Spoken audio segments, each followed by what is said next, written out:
राम दोस्तों, विश्वामित्र द्वारा राम और लक्ष्मण को मांग कर लाना और ताड़कासुबाहु का वध करवाना और अहिल्या का उद्धार करवाना। जानिए कैसे।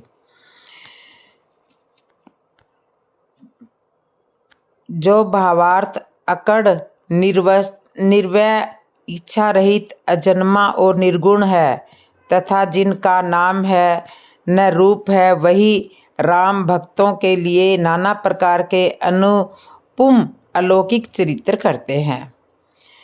यह सब चरित्र मैंने गाकर बखान करके कहा है। अब आगे की कथा मन लगा करके सुनिए। ज्ञानी लोग महामुनि विश्वामित्र जी वन में अशुभ आश्रम में पवित्र स्थान में बसते हैं। यह सब चरित्र मैंने गाकर बखान कर कहा है। अब आगे की कथा सब मन लगाकर सुनो। ज्ञानी महामुनि विश्वामित्र जी वन में शुभ आश्रम में पवित्र स्थान में बसते हैं, जहाँ वे मुनि जप, ज्ञान और योग करते हैं, परंतु मारीच और सुबाहु से बहुत डरते हैं। वे यज्ञ देखते ही राक्षस दौड़ पड़ते थे और उपद्रव मचाते थे, जिससे मुनि बहुत दुखी हो जाते थे। गाधी के पुत्र विश्वामित्र जी के मन में चिंता छा गई कि ये पापी राक्षस भगवान के मारे बिना नहीं मरेंगे। अब श्रेष्ठ मुनि के मन में विचार आया कि प्रभु ने पृथ्वी का भार हरने के लिए ही तो अवतार लिया है। इसी बहाने जाकर मैं उनके चरणों का दर्शन करूंगा और विनती करके दोनों भाइयों को लेकर के आऊंगा। यह मन में सोच करके वो अयोध्या की ओर निकल पड़े। लेकिन उनके मन में यह विचार आ रहा था कि मैं जाऊंगा कैसे। उनके तो गुरु वशिष्ठ जी हैं और गुरु वशिष्ठ जी से तो मेरा जन्म से ही बैर है। फिर भी वो ज्ञान, वैराग्य और सब गुणों के धाम है। उन प्रभु को मैं नेत्र भर के जरूर दर्शन करूंगा और मैं जाऊंगा। यही साधु का धर्म होता है। बहुत प्रकार से मनोरथ करते हुए जाने में देर नहीं लगी। सरयू नदी के जल में स्नान करके वे राजा के दरवाजे पर पहुँचे। राजा ने जब मुनि का आना सुना तब वे थोड़े से भयभीत हो गए। उनको भय लगा कि विश्वामित्र हमारे द्वार पर कैसे आए हैं। फिर भी वे ब्राह्मणों के समाज को साथ में लेकर और वशिष्ठ जी के समझाने से साधुओं को मंत्रियों को साथ में लेकर के उनसे मिलने के लिए गए और दंडवत प्रणाम करके मुनि को सम्मान पूर्वक महल में ले आए और उन्हें अपने आसन पर बैठाया। चरणों को धोकर पूजा की और कहा, हे समान धन्य और दूसरा कोई नहीं है। चरणों को धोकर बहुत पूजा की और कहा, मेरे समान कोई आज धन्य नहीं है। फिर अनेक प्रकार के भोजन करवाए, जिससे श्रेष्ठ मुनि ने अपने हृदय में बहुत ही हर्ष प्राप्त किया। फिर राजा ने चारों पुत्रों को मुनि के चरणों में डाल दिया, उनसे प्रणाम करवाया। श्री राम जी को देखकर मुनि अपनी देह की सुध बुध भूल गए। वे राम जी के मुख की शोभा देखते ही ऐसे मगन हो गए मानो चकोर चंद्रमा को प्राप्त करके लुभा गया हो। तब राजा ने मन में हर्षित होकर के वचन कहे, हे मुनि, इस प्रकार कृपा तो आपने पहले कभी नहीं की। आज किस कारण से आपका शुभ आगमन हुआ है, कहिए, मैं उसे पूरा करने में देर नहीं करूँगा। मुनि ने कहा, हे राजन, राक्षसों के समूह मुझे बहुत सताते हैं, इसलिए मैं तुमसे कुछ मांगने के लिए आया हूँ। छोटे भाई सहित रघुकुल को मुझे दे दो। राक्षसों के मारे जाने में मैं सुरक्षित हो जाऊंगा। हे राजन, प्रसन्न मन से इनको दो। हे राजन, तुम प्रसन्नचित होकर इनको दो, मोह और ज्ञान को छोड़ दो। हे स्वामी, इससे तुमको धर्म और सुयश की प्राप्ति होगी और इनका परम कल्याण होगा। इस अत्यंत अप्रिय वाणी को सुनकर राजा का हृदय कांप उठा। उनके मुख की क्रांति फीकी पड़ गई। उन्होंने कहा, हे ब्राह्मण, मैंने चौथेपन में 4 पुत्र पाए हैं। आपने विचार करके बात नहीं कही। हे मुनि, आप पृथ्वी, गो, धन और खजाना मांग लीजिए। मैं आज बड़े हर्ष के साथ अपना सब कुछ दे दूंगा। देह और प्राण से अधिक प्यारा कुछ भी नहीं होता, मैं उसे भी एक पल में दे दूंगा। सभी पुत्र मुझे प्राणों से प्यारे हैं। उनमें भी प्रभु राम को तो किसी प्रकार देते नहीं बनता। कहा, अत्यंत डरावने और क्रूर राक्षस और कहाँ परम किशोर अवस्था में बिल्कुल सुकुमार मेरे पुत्र राम। प्रेम रस में सनी हुई राजा की वाणी सुनकर ज्ञानी मुनि विश्वामित्र ने हृदय में बड़ा हर्ष माना। तब वशिष्ठ जी ने राजा को बहुत प्रकार से समझाया, जिसमें राजा का संदेह त्रास को प्राप्त हो गया, जिसमें राजा का स्नेह नाश को प्राप्त हुआ। राजा ने बड़े ही आदर से दोनों पुत्रों को बुलाया और हृदय से लगाकर बहुत प्रकार से उन्हें शिक्षा दी। फिर कहा, हे नाथ, हे दोनों पुत्र मेरे प्राण हैं। हे मुनि, अब आप ही इनके माता हैं और आप ही इनके पिता हैं।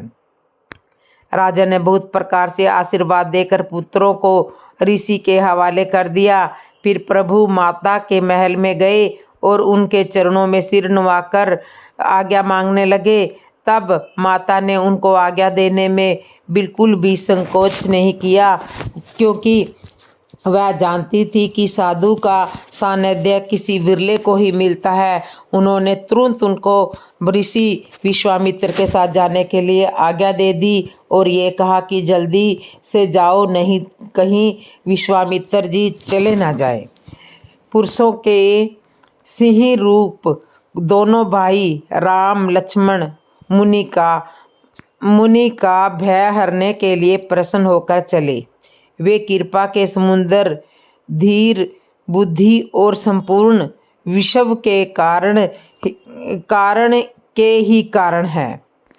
भगवान के लाल नेत्र, ठोडी चौड़ी और विशाल भुजाएं, नील कमल और कमल के वृक्ष की तरह श्याम शरीर है।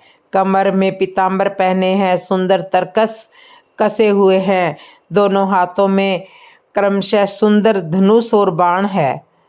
श्याम और गौर वर्ण के दोनों भाई परम सुंदर है। विश्वामित्र को महान निधि प्राप्त हो गई है।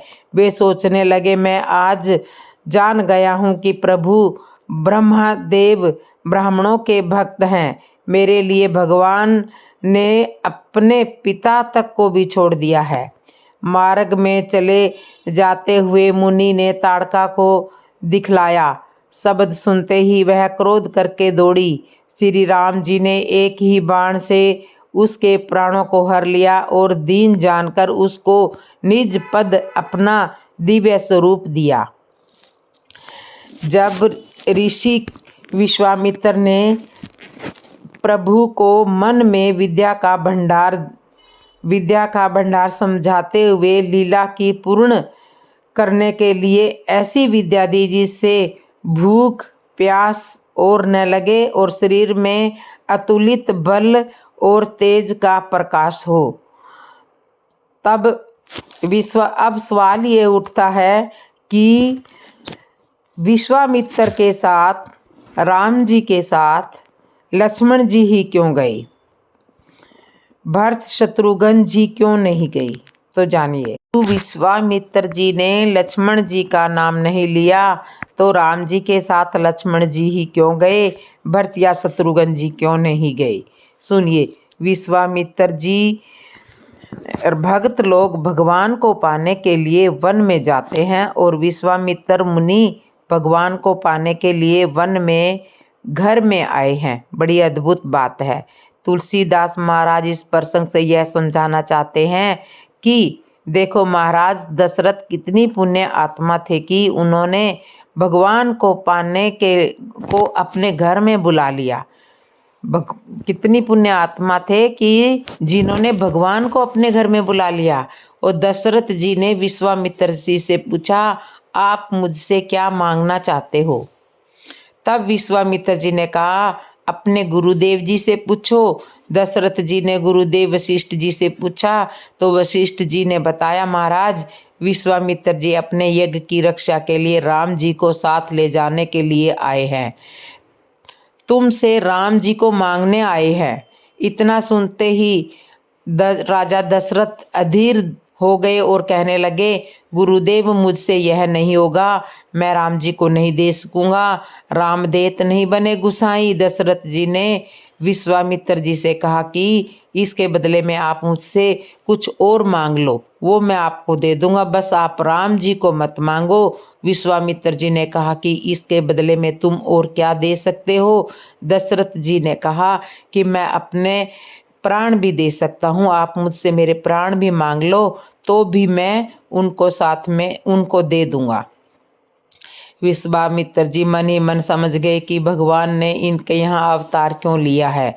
इनके इसी प्रेम की वजह से इन्हें घर बैठे ही भगवान की प्राप्ति हुई है और मैं वन में तपस्या करते हुए भी भगवान को प्राप्त नहीं कर पाया। दशरथ जी का भगवान के प्रति प्रेम मुझसे अधिक है। विश्वामित्र जी मन ही मन प्रसन्न हो रहे हैं और ऊपरी मन से दिखावा करते हुए बोले कि क्या आप राम जी को नहीं दे सकते हो? दशरथ जी ने कहा, ऐसा नहीं कह रहा हूँ कि दे नहीं पाऊंगा, मैं यह कह रहा हूँ कि देते नहीं बनता। गुरु वशिष्ठ जी ने दशरथ जी से कहा, राजन जिस यज्ञ के कारण तुम्हारे यहाँ 4 संतानों ने जन्म लिया है, क्या आज उसी यज्ञ की पर कष्ट आने पर, संकट आने पर उस यज्ञ की रक्षा के लिए आपकी 2 संतान नहीं दोगे?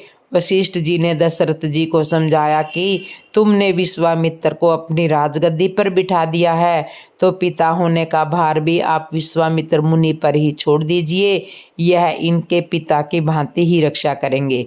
और एक बात और है, यदि तुमने इनका वन बसा दिया तो विश्वास करो राम लक्ष्मण का यह घर बसा देंगे, इनका विवाह कराकर ही अयोध्या में प्रवेश करवाएंगे। यह सुनकर राजा दशरथ जी मन में बहुत ही प्रसन्न हुए और राम जी और लक्ष्मण जी को विश्वामित्र जी के साथ भेज दिया, जाने की आज्ञा दे दी। दोनों भाई विश्वामित्र मुनि के साथ जाने यज्ञ की रक्षा के लिए जाने के लिए जब निकले, तब मुनि विश्वामित्र राम जी और लक्ष्मण जी को लेकर चले। तब राम जी ने गुरु विश्वामित्र जी से कहा, गुरुदेव आपकी आज्ञा हो तो हम माता जी से आज्ञा ले आए। गुरु विश्वामित्र जी विचार करने लगे कि पिताजी ने तो इन्हें साथ जाने में इतनी देर लगाई है, अब माता जी के पास जा रहे हैं, पता नहीं अब माता कितनी देर करेंगी। माता का पद तो पिता से भी बड़ा है। क्या यह भी हो सकता है कि माता मेरे साथ जाने की आज्ञा ही ना दे, मेरा बना बनाया काम बिगड़ जाए। विश्वामित्र जी ने विचार किया कि चाहे मेरा काम बिगड़े चाहे मेरा काम बने, किंतु हमारे संस्कार संस्कृति नहीं बिगड़ने चाहिए, हमारे संस्कार बने रहने चाहिए। यह विचार करके उन्होंने दोनों भाइयों को आज्ञा दी, जाओ माता से आज्ञा लेकर के आओ। दोनों भाई माताओं से आज्ञा लेने के लिए गए। माताओं ने दोनों भाइयों को गुरु के साथ भेजने में विलंब नहीं किया, कहा जल्दी जाओ, ऐसा ना हो गुरुदेव चले जाएं। जानती थी संतों का सानिध्य कोई बिरला ही पाता है। बड़े सौभाग्य की बात है कि दोनों भाई गुरु विश्वामित्र जी के साथ में उनके यज्ञ की रक्षा करने के लिए जा रहे हैं। यह विचार कर माताओं ने गुरु जी के साथ जाने के लिए अति शीघ्रता से आज्ञा दे दी। दोनों भाई गुरु विश्वामित्र जी की आज्ञा यज्ञ की रक्षा के लिए जा रहे हैं। कहीं कहीं सत्संग में यह प्रश्न उठता है कि कुछ लोग कहते हैं कि विश्वामित्र मुनि के साथ राजा दशरथ ने उनके 2 राजकुमार मांगे थे, किंतु लक्ष्मण जी का नाम नहीं लिया था। फिर साथ में लक्ष्मण जी क्यों गई? भरत जी या शत्रुघ्न जी क्यों नहीं गई? बात सही है, किंतु लक्ष्मण जी कभी भी राम जी के साथ नहीं छोड़ते थे। राजसभा में जब सभा लगी, गुरु विश्वामित्र जी बैठे थे। दशरथ जी ने अपने 4 पुत्रों को बुलाया। सबसे पहले राम जी आए और दशरथ जी के बाईं ओर बैठ गए। फिर भरत जी आए, भरत जी दशरथ जी के बाईं ओर बैठ गए। इसके बाद लक्ष्मण जी आए, वह राम जी के बगल में दाएं ओर बैठ गए। बैठ गए। शत्रुघ्न जी आए, वह बाईं ओर भरत जी के पास में बैठ गए। अब चारों भाई राजा दशरथ के दाएं और बाएं बैठे हुए थे। तभी गुरु विश्वामित्र जी से पूछा, 2 पुत्र किस ओर के चाहिए? बाईं ओर के चाहिए या दाईं ओर के चाहिए? तब गुरु विश्वामित्र जी ने कहा, मुझे आपके दाईं ओर के बैठे हुए दोनों पुत्र चाहिए। विश्वामित्र जी ने दाईं ओर के इसलिए कहा था कि उन्हें काम तो राम जी से था और राम जी दाईं ओर बैठे हुए थे, इसलिए राम जी के साथ तो लक्ष्मण जी बैठे हुए थे। विश्वामित्र जी ने दाएं ओर के पुत्रों की ओर संकेत किया था, इसलिए लक्ष्मण जी राम जी के साथ में गए थे। लक्ष्मण दोनों भाई गुरु विश्वामित्र के साथ वन में उनके यज्ञ की रक्षा के लिए जा रहे हैं। विश्वामित्र के यज्ञ की रक्षा। सब अस्त्र शस्त्र संपन्न करके मुनि प्रभु श्री राम जी को अपने आश्रम में ले आए और उन्हें परम हेतु जानकर भक्ति स्वरूप कंद मूल फल और भोजन कराया। सवेरे ही श्री रघुनाथ जी ने मुनि से कहा, आप जाकर निडर होकर के यज्ञ कीजिए। यह सुनकर सब मुनि हवन करने लगे और आप श्री राम जी यज्ञ की रखवाली पर थे। यह समाचार सुनकर मुनियों का शत्रु कोरथी राक्षस मारीच अपने सहायकों को लेकर के दौड़ा। श्री राम जी ने बिना फल वाला बाण उसको मारा, जिससे वह 100 योजन के विस्तार वाले समुद्र में जाकर के गिरा। फिर सुबाहु को अग्नि बाण मारा। इधर छोटे भाई लक्ष्मण ने राक्षसों की सेना का संहार कर डाला। इस प्रकार श्री राम जी ने राक्षसों को मारकर ब्राह्मणों को निर्भय कर दिया। तब सारे देवता और मुनि स्तुति करने लगे। श्री रघुनाथ जी ने वहाँ कुछ दिन और रहकर ब्राह्मणों पर दया की। भक्ति के कारण ब्राह्मणों ने उन्हें पुराणों की बहुत सी कथाएं कही। उसके बाद मुनि ने आदर सहित समझाकर उन्हें प्रभु चलकर एक चरित्र देखिए। उसके बाद श्री राम जी ने एक दिन गुरु विश्वामित्र जी से कहा कि गुरु जी, अगर आपका यज्ञ पूर्ण हो चुका है और अब राक्षस भी इस धरती से मारे गए हैं, तो अब हम अयोध्या जा सकते हैं क्या?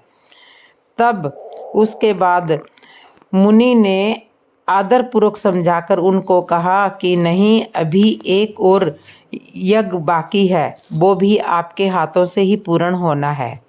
तो हे प्रभु, चलकर एक चरित्र और देखिए। रघुकुल के स्वामी श्री राम जी धनुष यज्ञ की बात सुन करके मुनि श्रेष्ठ विश्वामित्र के साथ प्रसन्नचित्त होकर के उनके साथ चल देते हैं। दोनों भाई गुरु विश्वामित्र के साथ जनकपुर के लिए प्रस्थान करते हैं। रास्ते में उनको एक अहिल्या द्वार मिलता है, जहाँ पर कोई भी मार्ग में एक आश्रम दिखाई देता है। वहाँ पर कोई जीव जंतु पशु पक्षी नहीं था। पत्थर की एक शिला थी और वीरान जंगल था। उस जंगल को देख करके, उस शिला को देखकर प्रभु ने पूछा। तब मुनि ने विस्तार पूर्वक देवी अहिल्या की कथा सुनाई। गौतम मुनि की स्त्री अहिल्या श्रापवश पत्थर की देह धारण किए हुए बड़े धीरज से आपके चरण कमलों की धूलि चाहती है। रघुवर इस पर कृपा कीजिए। श्री राम जी के पवित्र और शोक को नाश कर देने वाले चरणों का स्पर्श पाते ही वह बिल्कुल उसी अवस्था में आ जाएगी जिस अवस्था में वह श्राप मुक्त हुई है। वो फिर से स्त्री बन जाएगी। तो गुरु विश्वामित्र जी राम जी को समझा रहे हैं कि आप अपने ही पुण्य से इनकी रक्षा कीजिए। जी जब अयोध्या से गुरु विश्वामित्र के साथ में जनकपुर में पहुंचने वाले थे, उससे पहले बड़े ही प्रसन्नचित और हर्षित होकर चले थे। मन में बड़ी प्रसन्नता थी। विश्वामित्र जी का यज्ञ पूरा होने के पश्चात जब गुरु जी ने कहा था कि तुम्हें एक और यज्ञ पूर्ण करना है, जनकपुर में वह यज्ञ भी तुम्हारे हाथों से ही पूर्ण होना है, तब श्री रामचंद्र जी प्रसन्न होकर चले थे।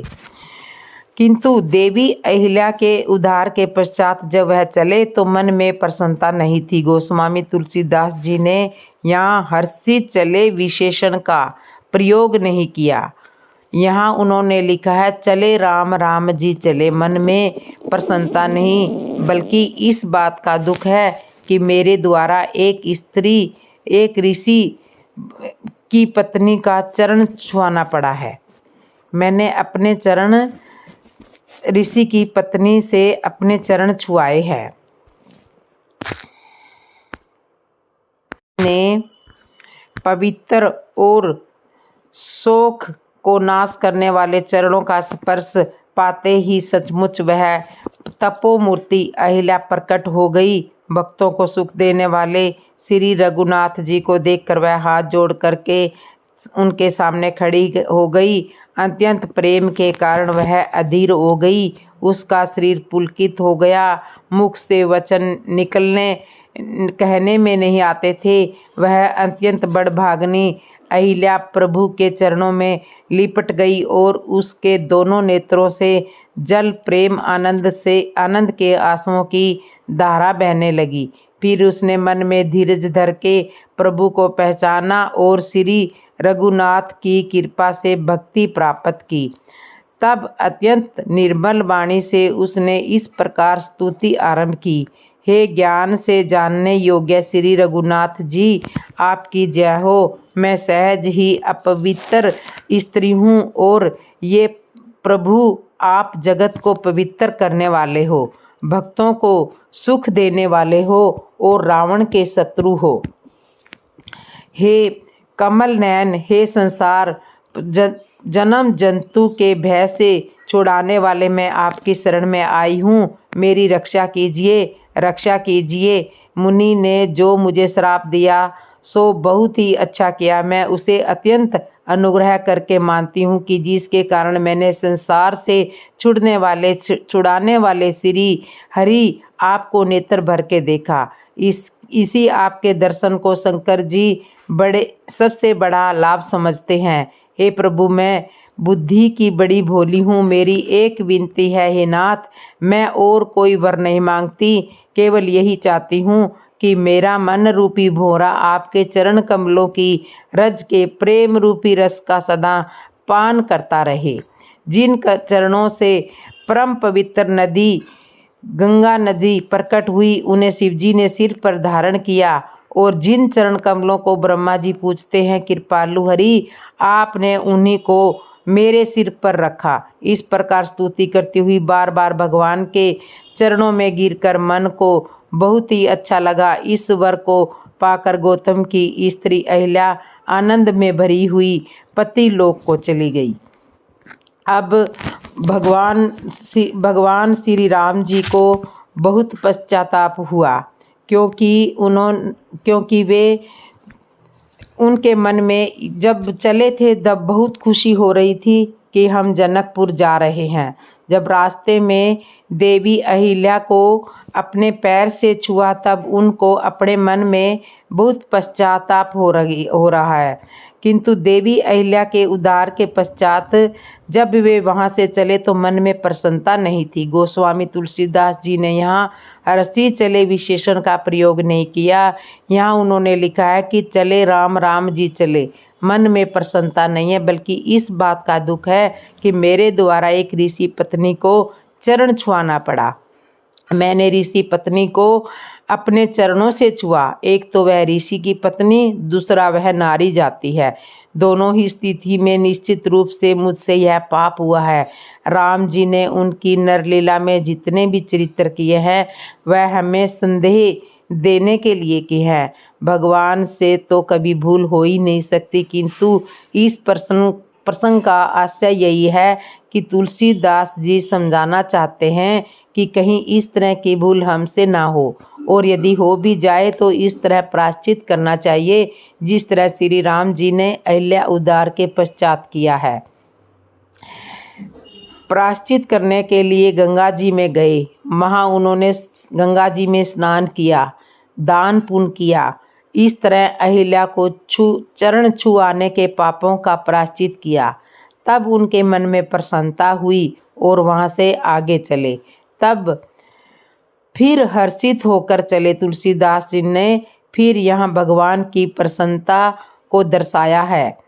राम जी तो स्वयं भगवान है, किसी को चरण लग जाने पर उनका प्रायश्चित करते हैं, और एक हम है जो कोई यदि हमारे पैर ना छुए तो हम उसे पापी समझते हैं।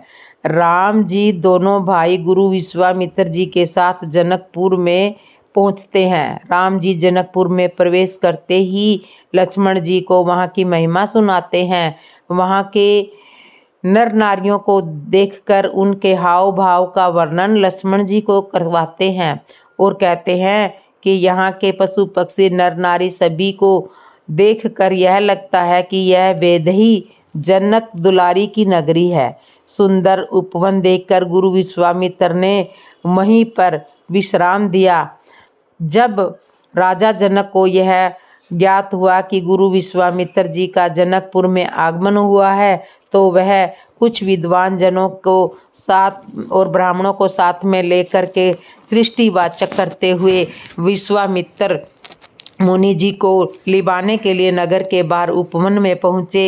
विश्वामित्र मुनि की चरण वंदना और आदर सत्कार करने के पश्चात वहाँ सभी विद्वान जन बैठे हुए थे। उसी समय राम और लक्ष्मण जी दोनों भाई वहाँ पर पधारे। गुरु जी ने उन्हें पुष्प लेने के लिए भेजा था। राम जी लक्ष्मण जी का जैसे ही वहाँ पर आगमन हुआ, उन्हें देखकर राजा जनक सहित सभी विद्वान खड़े हुए। बड़ी अद्भुत बात है जब वयोवृद्ध ज्ञानी जन बालक को देखकर खड़े हो जाएं। शिष्टाचार के अनुसार तो यह बात कुछ जचती नहीं है, किंतु राम जी के रूप का आकर्षण कुछ ऐसा था कि वह सब लोग खड़े हो गए। जनक जी आश्चर्यचकित होकर एकटक राम जी की ओर निहार रहे हैं। जनक जी ने विश्वामित्र जी से पूछा, गुरुदेव यह कौन है? विश्वामित्र मुनि कहते हैं, राजन आप तो स्वयं ज्ञानी हो और ज्ञानी होकर मुझसे पूछ रहे हो यह कौन है? जनक जी ने कहा, गुरुदेव आप भी तो ज्ञानी हो और ज्ञानी से भी पूछा जाता है मैं कौन हूँ, यह कौन है, वह कौन है, इसमें संशय की क्या बात है? संत श्री कहते हैं कि जब दो ज्ञानी आपस में चर्चा करते हैं तो भगवान को भी बड़ी परेशानी होती है, क्योंकि दोनों ही ब्रह्मा को अच्छी तरह से जानते हैं। जनक जी और विश्वामित्र जी की बातें सुनकर राम जी मुस्कुराए।